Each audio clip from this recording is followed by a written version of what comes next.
염려가 있으면 잠을 못 자요. 잠을 못 자면 생활 리듬이 다 깨져요. 그러니까 우리의 삶에서 잠이 주는 엄청난 힘들인데 이 잠이 우리에게는 뭘까?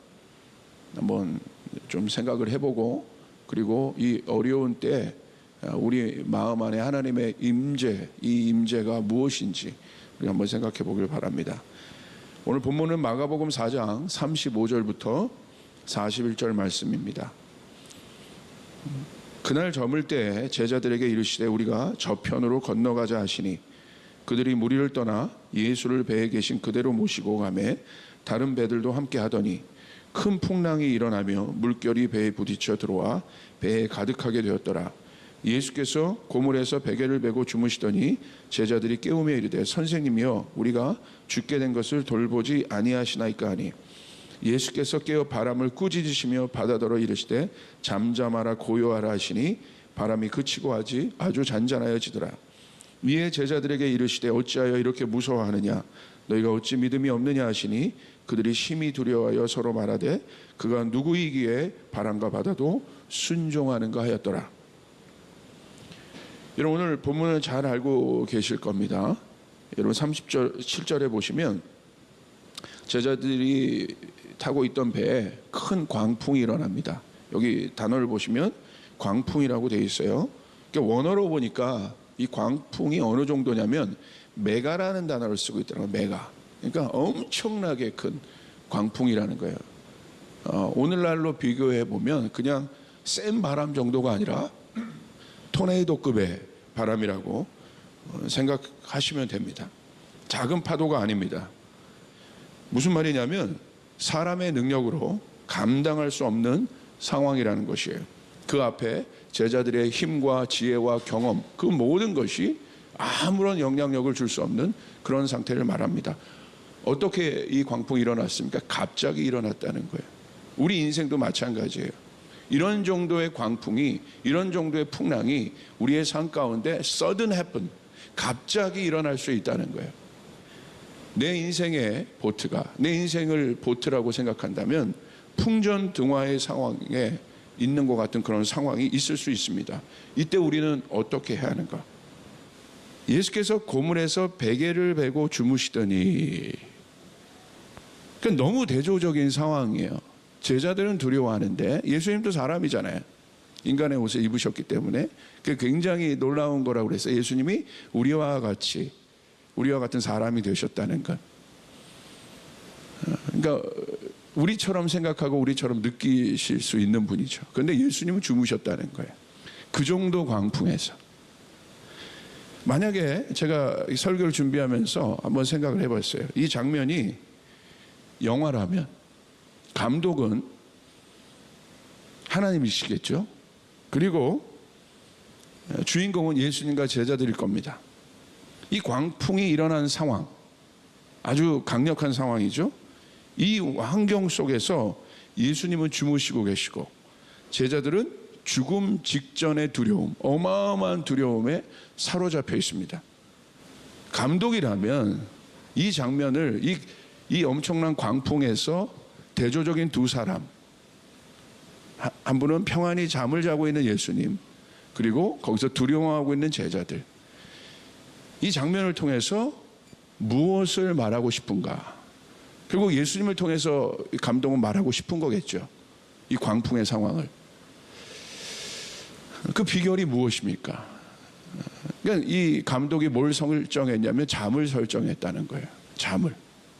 이쪽은 두려워하고 있는데 여기서는 뭔가 그래도 기도하고 뭐 그런 모습들도 아니고 그냥 평안히 그 속에서 잠을 자고 있는 예수님의 모습을 보여주고 있어요. 여러분, 이 잠의 비결이 있습니다. 잠을 잘 수 있다는 건 무슨 뜻이겠습니까? 잠이란 건 뭐예요? 평안할 때 잘 수 있는 거예요. 걱정과 두려움이 있으면 잠을 못 자요. 잠을 설쳤다고 하잖아요. 여러분도 생각을 해보십시오. 여러분이 평안히 개운하게 자고 일어났을 때가 언제입니까? 여러분 마음 안에 평안이 있을 때예요. 그런데 여러분 밤에 자기 전에 근심과 걱정으로 잠을 잔다면 여러분 분명히 잠을 설칠 거고 잠도 못 잘 거고 잠을 자더라도 악몽 같은 걸 막 꿀 거고 일어나더라도 개운하지 않아요. 여러분 성경에 잠에 대한 메시지가 있어요. 시편 127편 2절 너희가 일찍이 일어나고 늦게 누우며 수고의 떡을 먹음이 헛되도다. 그러므로 여호와께서 그의 사랑하는 자에게 잠을 주시는도다. 여기 보세요. 시편 말씀에도 일찍이 일어나고 늦게 누우며 수고의 떡을 먹음이, 그러니까 일찍이 일어나고 늦게 눕는다는 건 열심히 사는 사람들이에요. 근데 성경은 뭘 말하는 거예요? 헛되다는 거예요. 뭐가 없으면 하나님 없는 수고들은 결국 고단하고 피곤하다는 거예요. 헛되다는 거예요. 그러니까 뭘 얘기하고 있어요? 여호와께서 그의 사랑하는 자에게, 하나님과 가까이 있는 자들에게 뭘 주세요? 잠을 주신다고 얘기해요.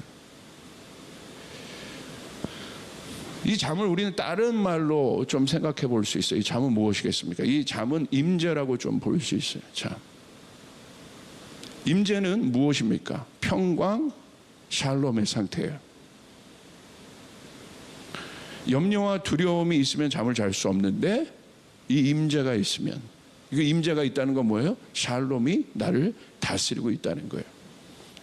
그래서 요즘에 현대인들 안에 제일 어려운 문제들이 이제 불면증의 문제들이에요. 근데 불면증의 문제가 다른 이유들이 아니라 바로 그런 문제들인 거예요. 두려움, 염려, 근심. 그것이 너무 많다는 거죠. 요즘 시대에 아마 더 할 겁니다. 그래서 여러분, 유명한 재벌들도, 유명한 사람들도, 모든 것이 다 부족함이 없어 보이는 사람들도 심심치 않게 나오는 뉴스들이 뭡니까? 프로포폴 뉴스들이 나오잖아요. 그거 잠자는 거거든요. 잠자는 거. 그러니까 프로포폴 뭐냐면 뇌를 속이는 거예요. 잠잔 것처럼 여기는 거예요. 잠잔 게 아닌데 속이는 겁니다. 속이는 거. 그래서 위험하다는 거예요. 어렵다는 거예요. 중독인 거예요. 그냥 뇌를 중독시키는 거예요. 참다운 안식이 아니죠. 그거 없으면 또 못 자잖아요. 최근 슬리포노믹스라는 것이란 단어가 생겼는데, 이게 슬립과 잠과 이코노믹스의 조합이라는 슬리포노믹스라는 신조어들이 있습니다. 그게 뭐냐면 잠시장이라는 거예요. 잠시장. 이 잠시장이, 수면 시장이 엄청나게 증가되고 있습니다. 왜 그러냐면 인간의 뇌는 컴퓨터와 같대요. 그래서 전기 신호로 정보를 전달하고, 신경이 뉴런을 통해서 전기 신호 같이 이렇게 가잖아요. 처리하는 프로세서, CPU와 같은 역할을 이 뇌가 합니다. 하지만 하루에 한 번씩 전원을 꼭 꺼줘야 하는데 만약에 그렇지 않으면 고장이 난다는 거예요. 그래서 잠을 못 자면, 그 전원이 꺼지지 않으면 어떻게 됩니까? 충분한 수면을 취하지 못하면 상당히 위험할 수 있다는 겁니다. 그래서 서울대병원의 한 교수님은, 이유진이라는 교수님은 현대인들에게 수면 부족과 같은 증상은 흔하다. 그러나 수면 부족이 반복되면 인지 능력과 주의력이 저하돼 주간 졸림과 같은 증상을 겪으며 특히 산업 현장에서 큰 사고로 이어질 수 있다고 실제적으로 이 잠의 중요성에 대해서 이야기합니다. 그러면서 수면 장애를 겪게 되면 우울증이나 정신질환의 발병이 훨씬 높다는 거예요. 요즘에 우울증이나 정신질환이 얼마나 많아요. 우리는 근본적으로 더 보면 잠을 못 자서, 이제 세상은 이 잠을 못 자서 그런 거라고 이제 진단을 했는데, 우리는 더 근본적으로 왜 잠을 못 자는지, 왜 안식을 취하지 못하는지, 왜 그 시간을 모든 다른 것들과 대체할 수밖에 없는 이 사회, 이 시대의 흐름, 우리가 한번 깊이 생각해 볼 필요가 있는 겁니다. 대표적으로 불면증과 수면 무호흡증이 있는데, 수면 무호흡증의 경우 뇌졸중을 발생시키거나 심혈관 질환에 악영향을 끼칠 수 있다. 그러니까 모든 질병이 가장 여러 곳에서 발병되지만 가장 중요한 기관들이 어디 계세요? 뇌랑 심장이에요. 그러니까 생명에 대해서도, 그러니까 생명이 저 사람 죽었다 살았다 판정을 뇌랑 심장 보고 하는 거예요. 그만큼 중요하다는 거예요. 그런 뇌 쪽으로 바로 어택들을 줄 수 있기 때문에. 그래서 요즘에 나온 아까 신조어가 슬리퍼노믹스라는, 수면과 경제학, 이코노믹스라는 이 단어의 조합을 만들어서 이 수면 시장이 얼마나 이 시대에 증가하고 있는가를 보여주고 있습니다. 성경에서 잠은 원어로 보시면 죽음을 의미하기도 해요. 그리스도인에게 죽음은 끝이 아니라 새로운 시작을 의미합니다. 여러분 믿습니까? 그리스도인에게서의 죽음은 그래서 죽음을 잠으로 표현한 거예요. 우리 잠자고 끝나는 게 아니잖아요. 새로운 삶이 시작되는 거잖아요. 그러니까 내가 자고 일어났을 때 그 다음날 나의 삶이 이제 시작이 되는데, 잠을 못 자는 이유가 뭐예요? 그 이유가 바로 그 큰 풍랑 때문에 그렇습니다. 큰 풍랑 때문에, 내가 감당할 수 없는 풍랑이 내 안에 있기 때문에, 계속 마음 안에 요동치는 풍랑들이 있기 때문에, 그것이 잔잔한 풍랑이든 큰 풍랑이든 계속해서 우리 안에 그 풍랑이 있기 때문에 안식을 취하지 못하는 겁니다. 그런데 주님은 어떠셨어요? 예수님은 어떠셨다는 거예요? 주무셨다는 거예요. 오늘 예수님은 풍랑 속에서 깊은 수면을 취하고 계시는데, 이제 질문해 봐야 돼요. 어떻게 이 일이 가능할까? 금요 예배도 여러분에게 말씀드렸지만 거기엔 답이 분명해요. 예수님의 라이프 스타일에 있는 거예요. 성경은 예수님의 라이프 스타일을 보여주는 거예요. 예수님이 어떻게 평상시에 사셨는지 너무나 명확하게 보여주십니다. 예수님의 평상시의 삶의 모든 예수님 안에 있는 삶의 태도가 어디에 맞춰져 있었습니까? 하나님께 맞춰져 있었어요. 하나님과 함께하는 삶 가운데 있는 결과물이 무엇입니까? 임재라는 거예요. 임재. 그 임재가 안식이에요. 그 임재가 쉼이에요. 임재는 뭐냐면 하나님이 거하고 계시다는 거예요. dwelling하고 계시다는 거예요. 하나님이 다스리고 계시다는 거예요. 하나님이 다스리고 있기 때문에 풍랑도 잠잠해지는 것입니다. 아멘.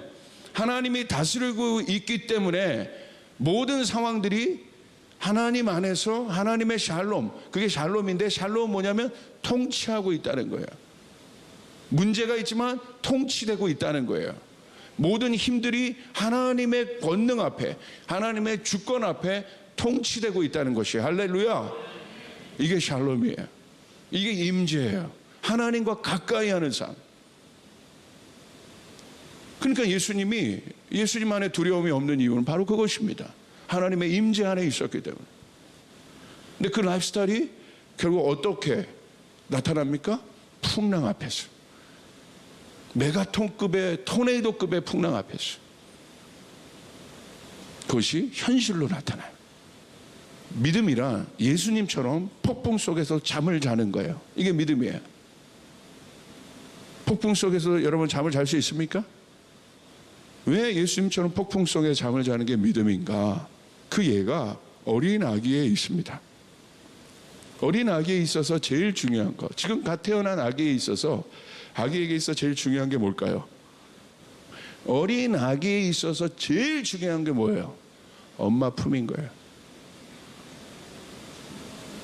엄마 품은 한 평도 안 돼요. 어린 아이가 뭐 100평짜리 펜트하우스에 있든지 아니면 뭐 몇 평짜리 단칸방에 있든지 전혀 상관없는 거예요. 아무 상관없는 거예요. 어린아이에게 있어서 제일 중요한 건 뭐예요? 엄마 품인 거예요. 엄마 품에 뭐가 있어요? 안식이 있어요. 보호가 있어요. 쉼이 있어요. 공급이 있어요. 여러분 어디에서 안정감을 느끼십니까?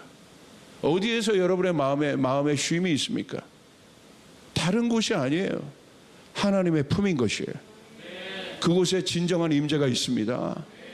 그곳에 진정한 임재가 있습니다. 다른 어느 곳에서도 나에게 그 안식을 주는 곳은 없어요.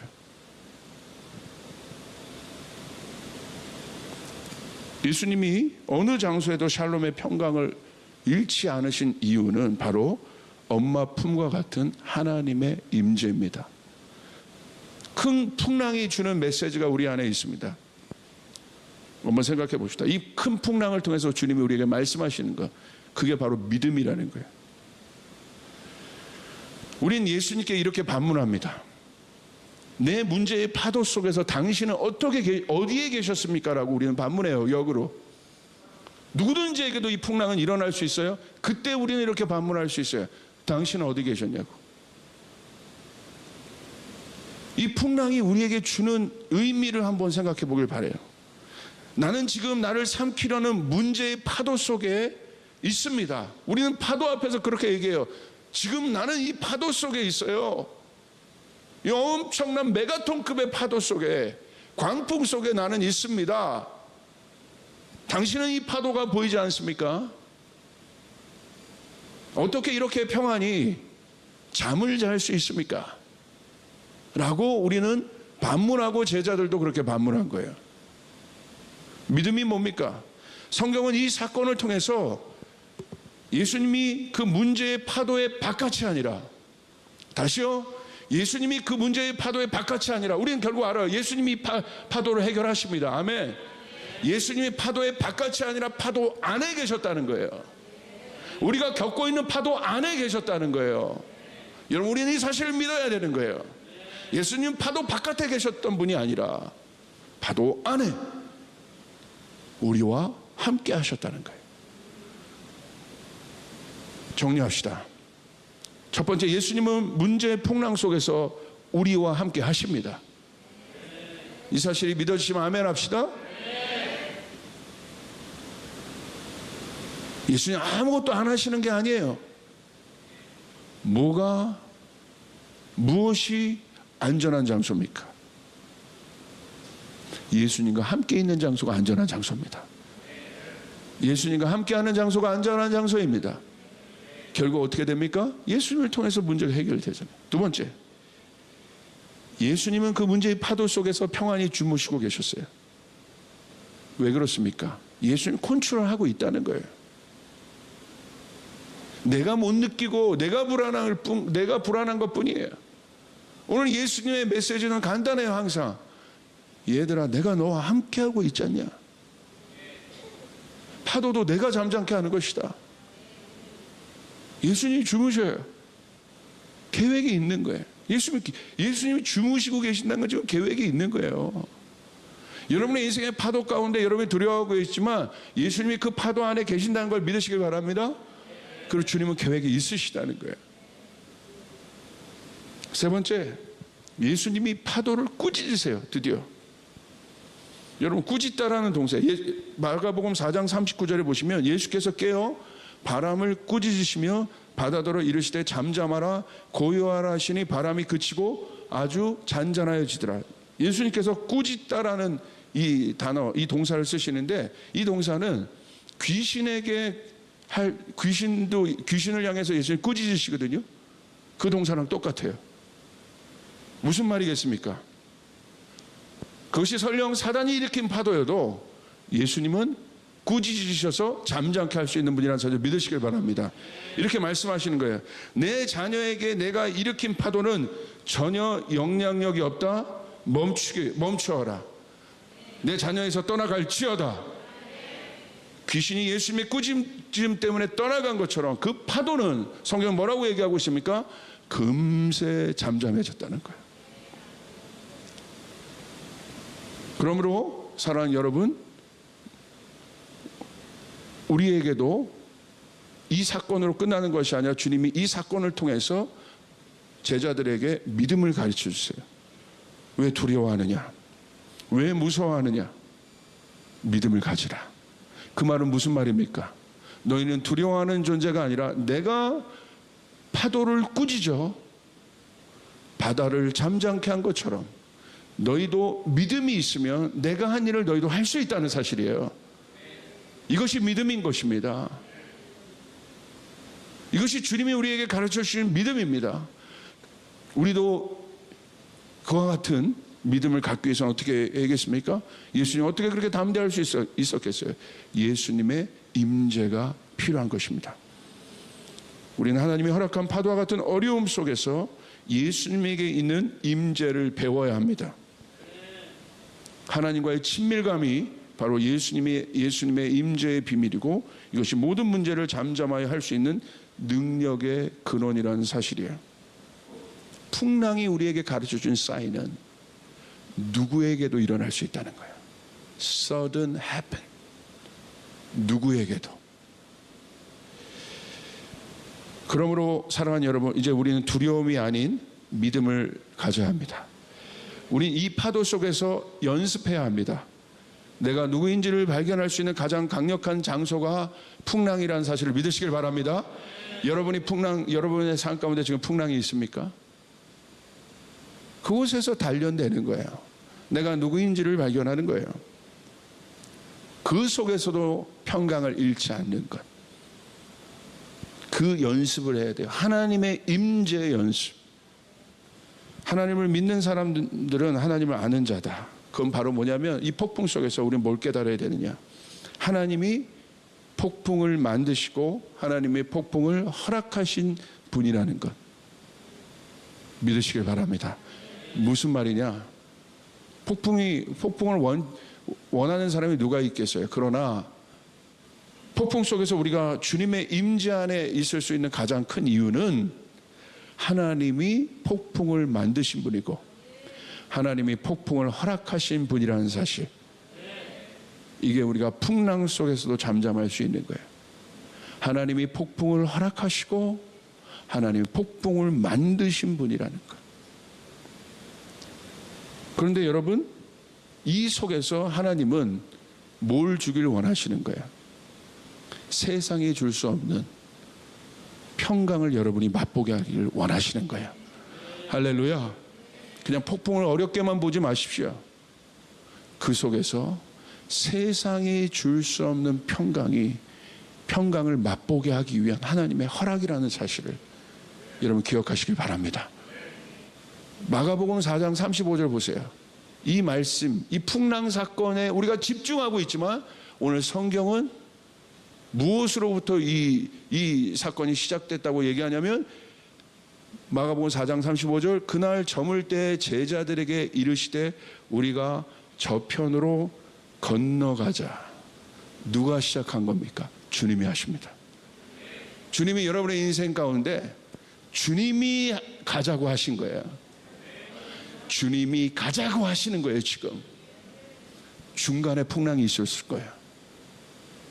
내가 주님과 함께 시작했어요. 중간에 풍랑이 있었어요. 결론은 어떻게 됩니까? 그들이 건너갔다라고 되어 있어요.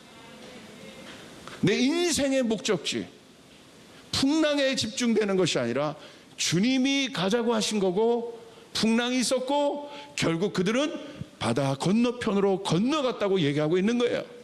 여러분, 그러므로 두려워하지 마시길 바랍니다. 여러분, 풍랑을 뚫고 건너가시게 될 거예요.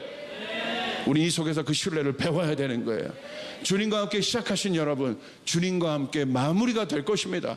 주님이 여러분의 인생의 보트를 여러분 그 종착지까지 안전한 항구까지 주님이 이끌고 계신다는 거예요. 여러분, 이 사실을 믿으시길 바랍니다. 풍랑은 중간에 있었던 한 사건에 불과해요. 중요한 건 주님이 가자고 하신 거고 목적지 주님이 가게 하신 거예요. 이게 믿음이에요.